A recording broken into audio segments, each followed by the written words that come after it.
इस वक्त ईरान और अमेरिका के बीच जारी युद्ध से एक के बाद एक बड़ी खबरें सामने आ रही हैं।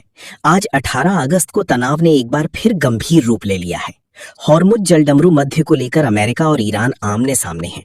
बातचीत को लेकर भी स्थिति साफ नहीं है और इसी बीच तेल की कीमतों पर भी बड़ा असर पड़ा है।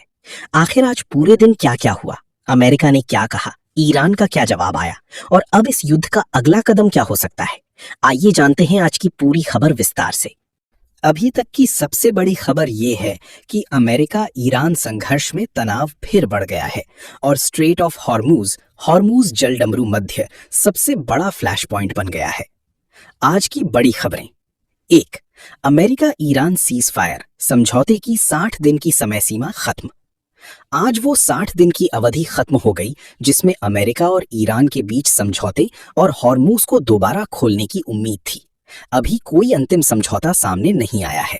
CBS news +1। 2. ट्रंप ने ईरान से सरेंडर करने को कहा। डोनाल्ड ट्रंप ने ईरान पर दबाव बढ़ाते हुए कहा कि ईरान को युद्ध खत्म करने के लिए आत्मसमर्पण करना चाहिए। साथ ही उन्होंने ओमान को लेकर भी बेहद कड़ी धमकी दी अगर वो अमेरिकी ईरान समझौते के रास्ते में आता है।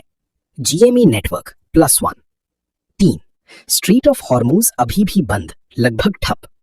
ईरान का कहना है कि हॉर्मुज तब तक नहीं खुलेगा जब तक अमेरिका अंतरिम समझौते की शर्तें पूरी नहीं करता। ये दुनिया के सबसे महत्वपूर्ण तेल मार्गों में से एक है, इसलिए इसका बंद रहना पूरी दुनिया के लिए बड़ा आर्थिक खतरा है। हॉर्मुज में एक जहाज पर हमला। आज एक जहाज को हॉर्मुज से बाहर निकलते समय प्रोजेक्टाइल से निशाना बनाए जाने की खबर आई है। रिपोर्टों के मुताबिक इस घटना में एक व्यक्ति की मौत हुई है। इससे समुद्री जहाजों और तेल की सप्लाई को लेकर चिंता और बढ़ गई है। तेल की कीमत $90 के पार। युद्ध और हॉर्मुज बंद रहने की आशंका से ब्रेंट क्रूड आज करीब $91 प्रति बैरल तक पहुंच गया। रॉयटर्स के मुताबिक तेल लगातार तीसरे कारोबारी सत्र में बढ़ा।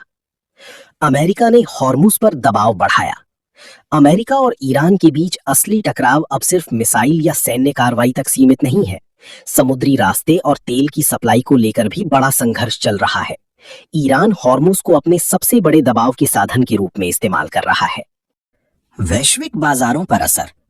तेल महंगा होने से दुनिया में दोबारा महंगाई बढ़ने का डर पैदा हुआ है।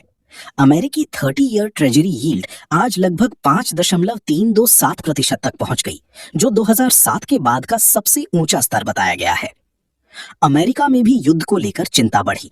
रॉयटर्स इप्सॉस सर्वे के अनुसार ट्रंप की अप्रूवल रेटिंग गिरकर 33% के रिकॉर्ड निचले स्तर पर पहुंच गई है और बड़ी संख्या में अमेरिकी नागरिकों को डर है कि ईरान युद्ध लंबे समय तक चल सकता है। ईरान का सैन्य रुख और आक्रामक हुआ। रॉयटर्स की आज की रिपोर्ट के अनुसार ईरान ने अपनी सैन्य स्थिति को अधिक ऑफेंसिव पोस्चर की ओर बढ़ाया है। इसका मतलब ये है कि फिलहाल तेहरान सिर्फ बचाव की स्थिति में रहने के बजाय अमेरिका पर दबाव बढ़ाने की रणनीति अपना रहा है। सबसे बड़ा सवाल, आगे क्या होगा? अभी 3 संभावनाएं सबसे महत्वपूर्ण है।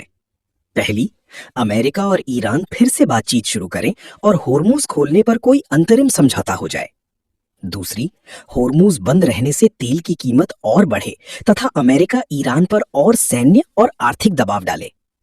तीसरी और सबसे खतरनाक, हॉर्मुज में जहाजों पर लगातार हमले शुरू हो जाएं और संघर्ष दूसरे गल्फ देशों तक फैल जाए। आज की घटनाओं के कारण यही चिंता सबसे ज्यादा बढ़ी है।